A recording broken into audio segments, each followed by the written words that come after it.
Airports are some of the most visited and, at the same time, mysterious places out there. So, let's see what's going on behind the scenes and what secrets airports hide. At some airports, there are special people called profilers. Such people bring to life a special program called SPOT, Screening Passengers by Observation Technique. They analyze your mimics, gestures, and behavior in order to detect suspicious people. Their job is to notice nonverbal signs of anxiety, people licking their lips, itching, or looking around a lot. If a profiler notices a person acting in an unusual way, they can invite them for an inspection. There, they talk to this person, trying to find out more about them and confirm, or not, their suspicions.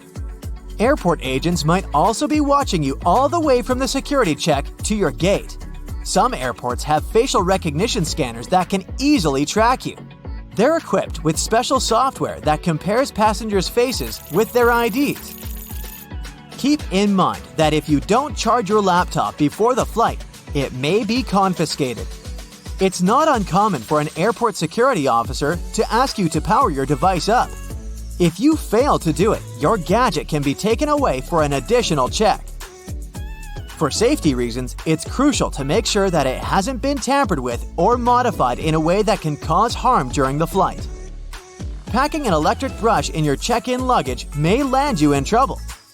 Brushes produced by some brands have lithium batteries inside, and those can potentially lead to serious problems in the air. That's why leaving your electric brush in your checked suitcase isn't an option. But you're allowed to store them in your carry-on bag. At the same time, if your device runs on AA batteries, you can put it wherever you want. Anyone who's ever traveled by plane knows about the no liquids rule, but not everybody knows that this rule also applies to peanut butter, toothpaste, creams, lotions, liquid makeup, lava lamps, snow globes, some kinds of medications, deodorant, and even gel shoe inserts. Now, let's go outside for a while and look at those landing spots. Airports charge airline companies huge fees for landing on their runways on certain days and at particular times. But the most interesting thing is that the landing spots can be bought and sold. For example, in 2016, Oman Air paid Air France around $75 million for one early morning arrival slot at London Heathrow Airport. You must have noticed that airfare has increased over the past decade. That's because of the extremely high prices of landing slots. Dispatchers don't only control the planes in the sky, as you can often see in the movies, but they also look after their movements on the ground. They also control the lighting on the runways. There's 3 types of air traffic controllers: en route, terminal, and tower. Each of these dispatchers has their own area of responsibility. One dispatcher has about 5 monitors, and the information on them is constantly changing since the monitors show weather conditions and information about other planes. You know how it sometimes goes. You come to a security checkpoint, and all of a sudden, it turns out you have something prohibited in your carry-on. But worry not, you still have a chance to save your favorite penknife. At some airports, there are on-site postal services, and you might have an opportunity to mail your belongings to any address you provide. But the mailing fees are pretty high, plus certain items are prohibited, and the postal service won't deliver them. Airports can be selling your lost luggage right now. Of course, I don't say that there's no chance for you to get back your suitcases that's traveled to a different destination, but just as likely, you might not see it again. In this case, an airport has the right to sell your misplaced belongings at an auction. Most airports have an annual lost luggage sale. After paying an entry fee, you can bid on electronics, clothes, bags, and other stuff. While flying, you might have a celebrity on board, but you won't know it. Large airports have separate check-in and security procedures for celebrities. They often board the plane directly through a hidden door located beside the jet bridge. Some airlines also use cool cars to transfer VIP passengers from the terminal building to the plane. At the same time, most people come to the airport well ahead of time. And the most popular activity while waiting for a flight is wandering through the duty-free zone. And even though people rarely plan to buy anything there, different products end up in their shopping baskets. That's because lots of airports are designed in a special way that makes people feel relaxed and at ease. I'm talking about all those huge windows, a lot of light, massage chairs, and comfortable seating areas. And statistically, calm passengers are 10% more likely to spend money on retail, duty-free, and food. Designers put a lot of thought into airport layouts. It helps to ensure the smooth flow of travelers. And the main point here is easy navigation that can prevent people from getting lost. This is achieved through subtle but very effective design cues. And placing duty-free zones between security checkpoints and boarding gates is one of them. They supposedly help you relax after clearing security and lead you where you need to go. But speaking of food, a celebrity chef restaurant at the airport might not be as good as it would be if you were visiting the real thing. Not chefs themselves, but special restaurant companies are responsible for airport outlets. One of the reasons is the extremely strict security that surrounds airport deliveries, including food. You may still have a nice meal, but it won't be the same. Now, I'll tell you about one more way airports manipulate you into spending your money. They make you walk through the shiny duty-free stores straight after the security check. But the most curious thing is that the walkway through such stores usually veers to the left. That's done because most people are right-handed, which means they use their right arm to pull their luggage and are more likely to look to the right while passing through the stores. And the duty-free zone veering to the left leaves more space on the right, where passengers are more likely to look. Oh, and have you ever noticed how many mirrors there are at airports? Mirrors are strategically placed there to make airports appear larger and create an illusion of more space. This in turn helps to reduce the feeling of claustrophobia and makes the airport experience more comfortable for travelers. If you have an opportunity, don't exchange cash at the airport. You'll never get a good rate there. Those who didn't buy local currency in advance can instead order it online and collect it at the airport. Some services only need a few hours' notice for such an order, or it might even be better to use an ATM to withdraw some cash at your final destination. Now, have you ever paid attention to airport codes? The most often used are 3-letter codes. Why this number?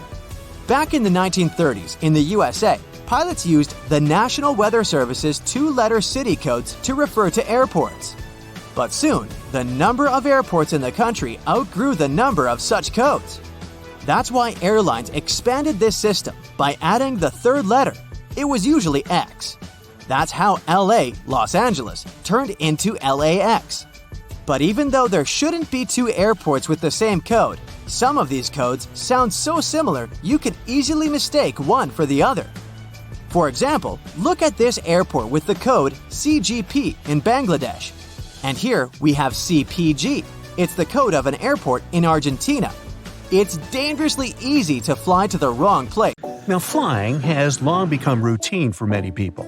But even frequent flyers sometimes don't know about things you should never do on a plane. Ooh. No bare feet on a plane. It's one of the biggest no-nos of air travel. Even if we omit the topic of unpleasant odors. The airplane floor is extremely filthy. People with contagious foot problems might have been walking the aisles barefoot before you. There's likely to be a lot of dirt left after previous passengers. And don't even get me started on the floor in the lavatories. Ew. If your feet need some freedom, take off your shoes, but at least wear your socks, or bring along a pair of light slippers. Keep in mind that the pressurized air in the passenger cabin is just as dry as it is in the Sahara Desert, with only about 20% humidity. That's why your skin may feel discomfort after a flight. But wouldn't it make more sense to install several humidifiers that could add some moisture? But this extra load would cost airlines lots of money. Plus, the plane's airframe is mostly made of aluminum and other metals, and humid air could lead to corrosion. So, don't forget to bring a moisturizer and use it during the flight. Always secure your tray table as soon as the plane starts moving on the tarmac, and never lower it during the takeoff and landing. It's a security measure, which ensures that you and the other passengers will have a clear pathway in case of an emergency evacuation. Also, keep your seat in an upright position during takeoff and landing. First of all, a reclined seat can seriously slow down an emergency evacuation, since it will block a person sitting behind. What's more, the more backward you're leaning, the harder it is to get into the brace position during an emergency landing. Now try to avoid snoozing during or right after takeoff and landing. For one thing, it's not the best thing for your health. The main problem is that the air pressure inside the cabin changes very quickly during these phases of the flight. This, in turn, affects the air pressure in your ears. It's important to be alert during this time to relax and open up your ears, for example by yawning or swallowing frequency. Chewing gum works for me. If you're sleeping, you can't do this, which can lead to permanent damage. And of course, there's a safety issue. Most accidents happen during takeoff and landing.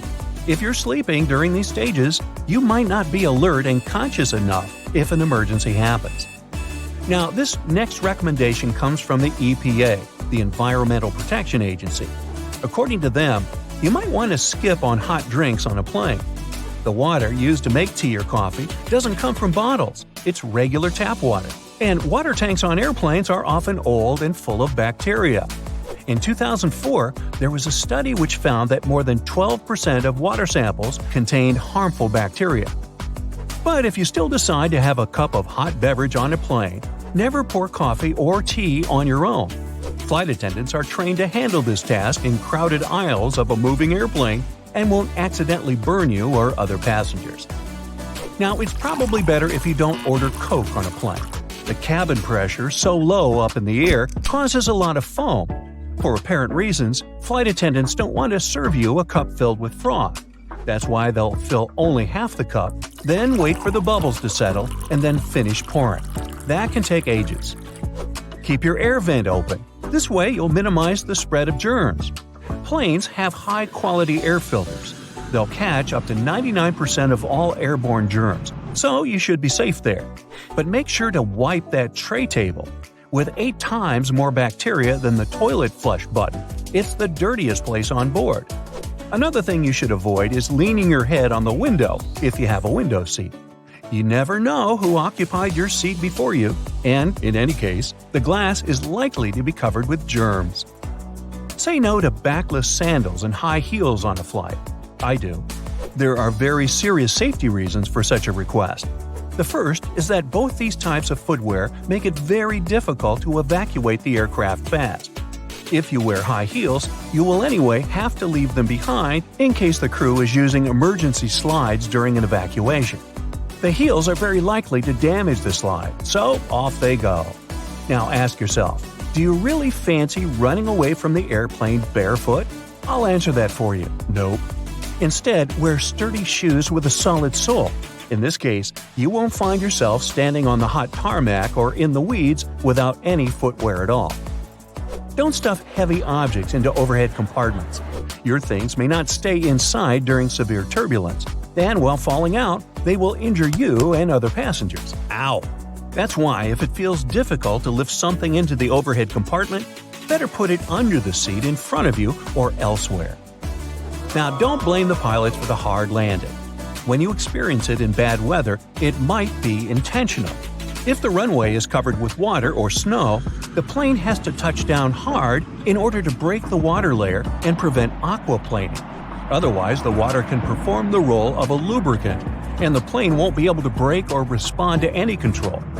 Deploying an emergency slide when there's no emergency is a bad, very bad idea. It can cause hour-long delays and cost airlines thousands of dollars to pack the undamaged slide back into its container. Why would someone do it? Apparently, some think it'll help them get off the plane faster.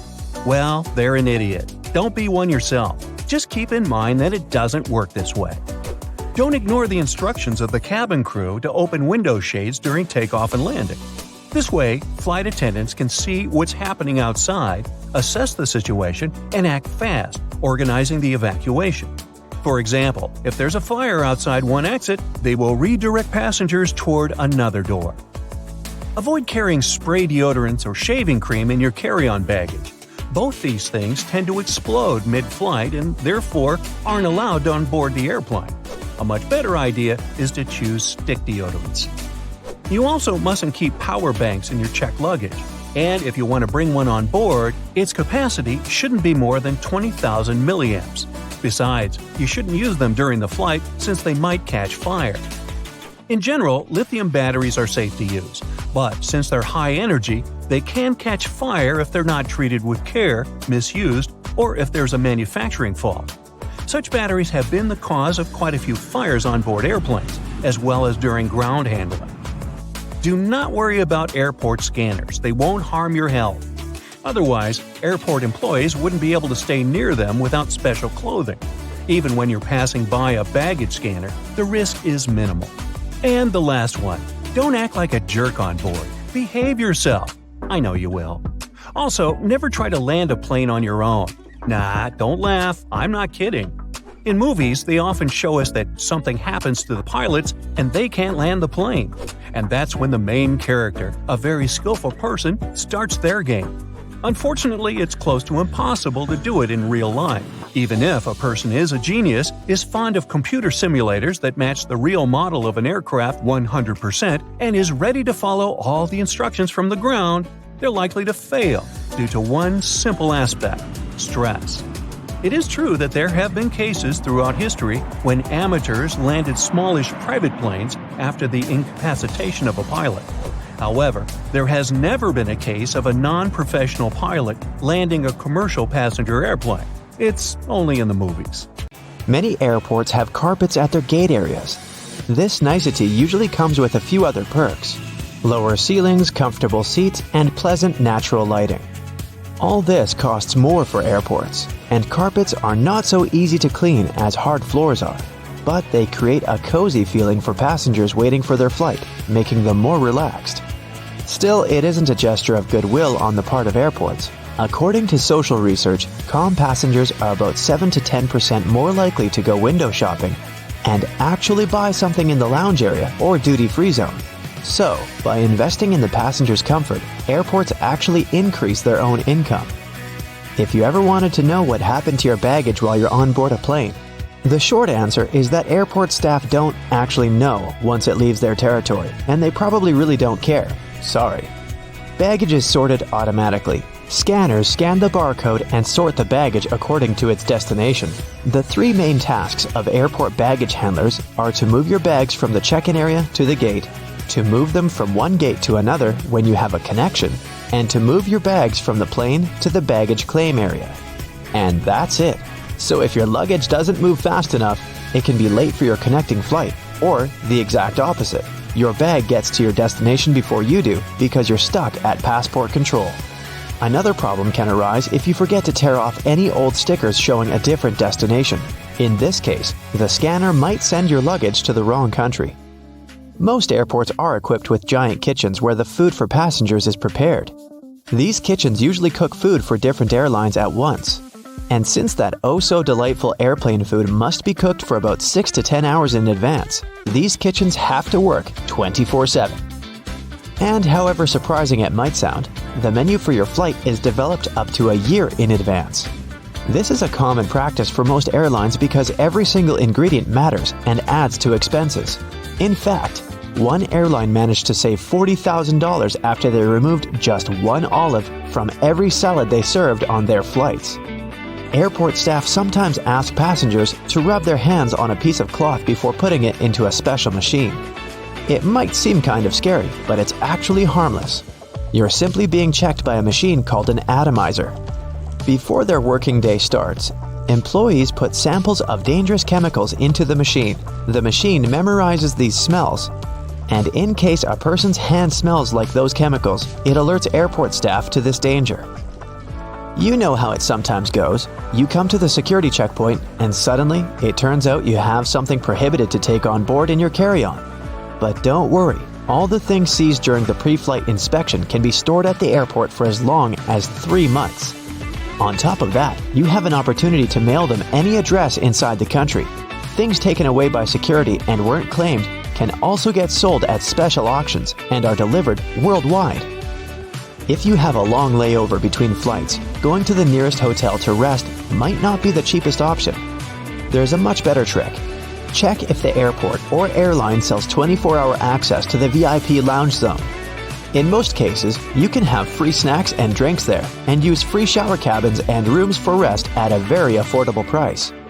In multi-terminal airports, search for underground passageways connecting terminals that most people might not know about. For example, at Frankfurt Airport in Germany, there's a walking tunnel between Terminal 1 and Terminal 2 that's mostly used by employees since passengers are simply unaware of its existence. There's an actual term for the first 60 minutes after you clear check-in. The golden hour. It's the time that passengers statistically spend more money in retail and duty-free areas of the airport. And having the most comfortable seats in those areas right in front of the shops is a clever trick to lure you in for shopping. Let's admit, sitting in front of a comfy chair while looking at a flashy sign or shopping window can be tempting, and that's exactly what the airports want you to feel. If your flight is overbooked and you can't fly at the designated time, don't hurry to accept the first voucher you're offered as an apology. Normally, airlines keep raising the stakes until they have enough volunteers to give up their flight seats. And if they don't, and you've been bumped involuntarily, you can insist on a cash refund instead.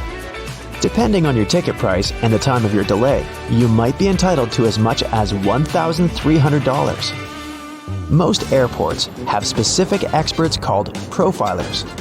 These people practice what's called SPOT, or the screening passengers by observation technique.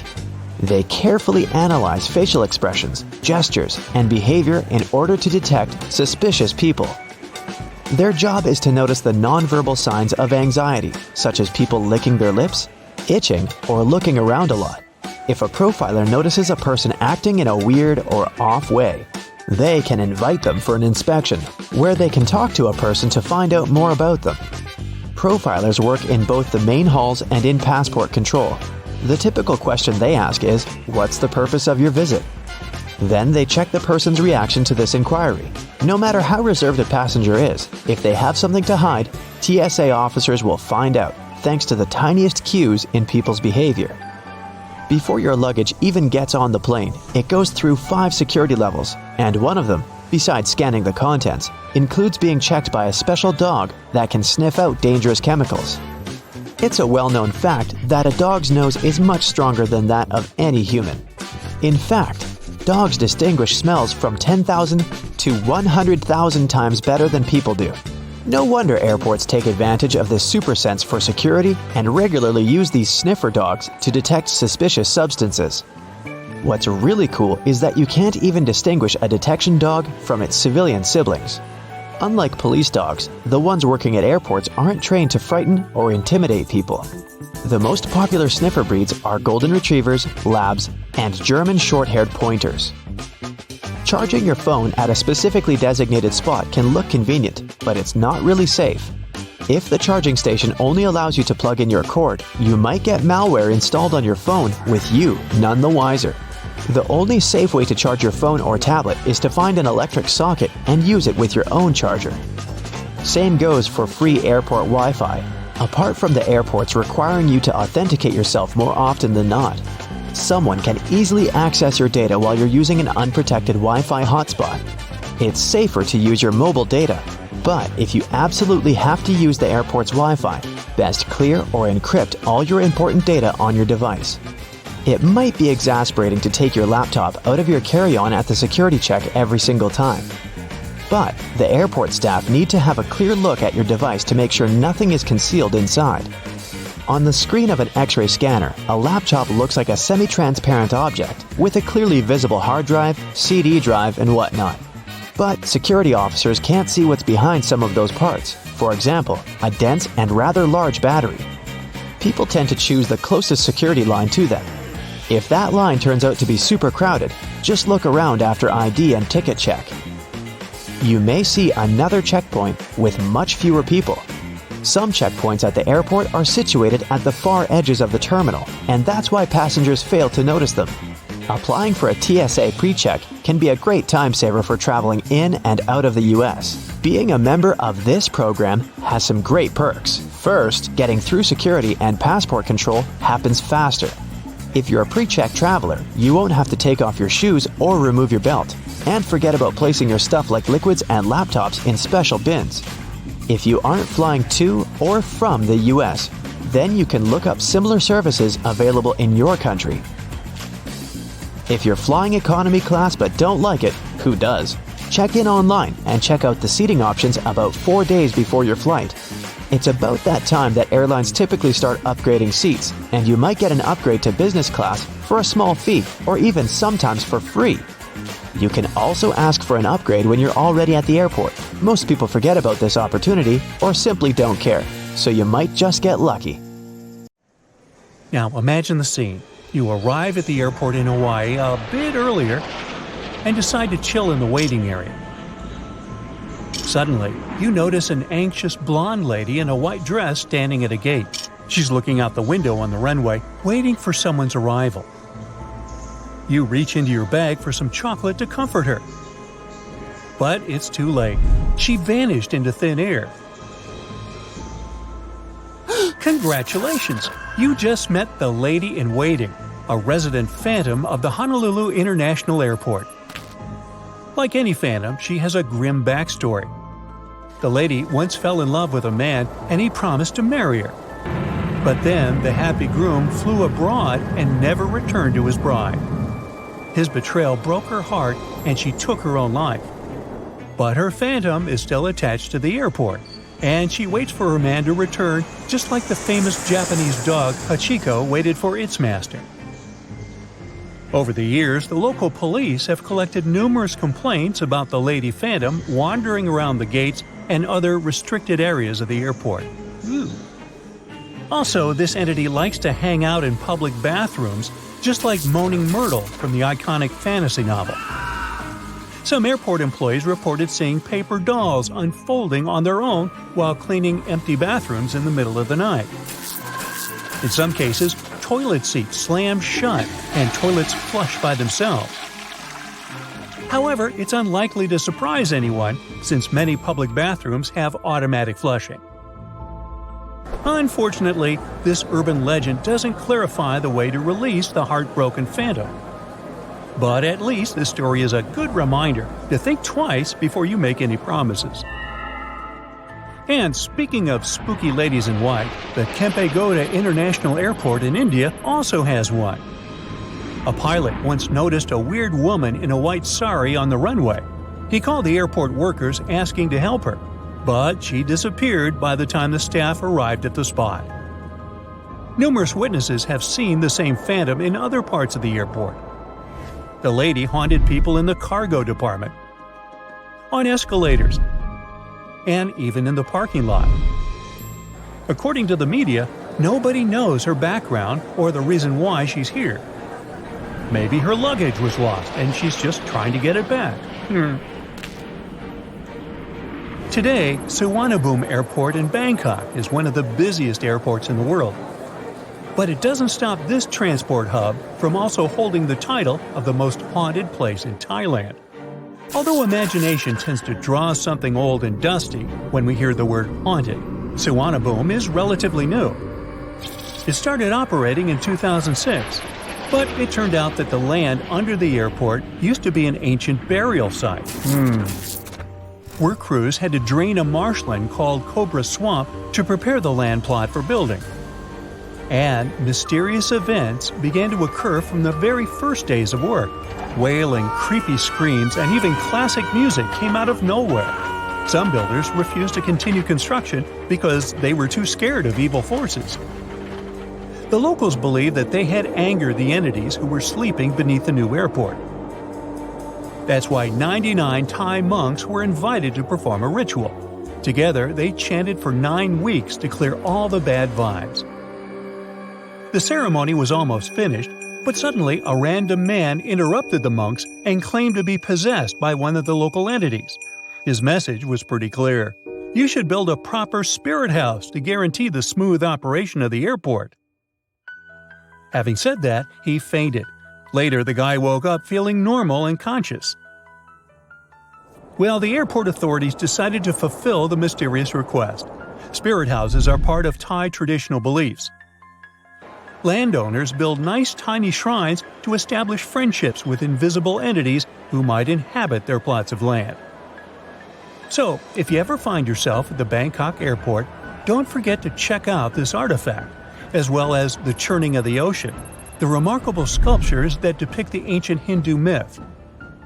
The story is basically about light and dark deities working together to get Amrita, the beverage of immortality. Now, here's another reason why you should think twice before building a transport hub on questionable land. Welcome to Denver International Airport, reportedly one of the most famous haunted airports in the world. It stands on a special isolated plot of land that was considered sacred by its former residents, according to the media. People reported multiple problems and strange incidents going on at the airport from the very beginning of construction. Today, this place attracts numerous mystery hunters, and the number of urban legends around the airport multiplies. Some investigate the hidden meaning behind the local murals and gargoyles. Others believe that the giant cobalt-colored horse statue in front of the airport is haunted. That's because the sculpture, known as Lucifer, took the life of its creator, Luis Jimenez. In 2006, a piece came loose and hit the sculptor while he was finishing his work. The airport's enormous layout and remote location inspire some people to speculate that there's a secret bunker under it. In fact, it's bigger than some real cities like San Francisco, for example. But the spokesman of the airport debunked that myth, saying that this transport hub must support at least 50 million travelers a year, and thus it needs to be huge. Our next destination may inspire you to revisit the Langoliers, created by the legendary horror writer Stephen King. Although the thriller took place at King's hometown airport in Bangor, Maine, we'll be talking about the historic Chandler Airport, located in Fresno, California. This place has many abnormal stories to tell, including reports of people going through the old terminal wall. Some passengers heard disembodied voices in the airport restaurant. The kitchen staff once reported hearing a suspicious noise while cleaning up. They went to see what was going on and witnessed a plate moving across the counter and then falling onto the floor. Perhaps the invisible customer was just upset by overly high food prices. Hey, it could happen. Just like Honolulu Airport, Chandler has a resident phantom. It's an old man in the control tower. Thankfully, this guy doesn't bother anybody. According to witnesses, he's just staring at the field as if he's watching invisible aircraft take off and land. Meanwhile, the urban legend behind Savannah Hilton Head International Airport is spooky and romantic at the same time. It says the following: if you land right after sundown, you'll get the chance to see two phantoms along the north side of the runway.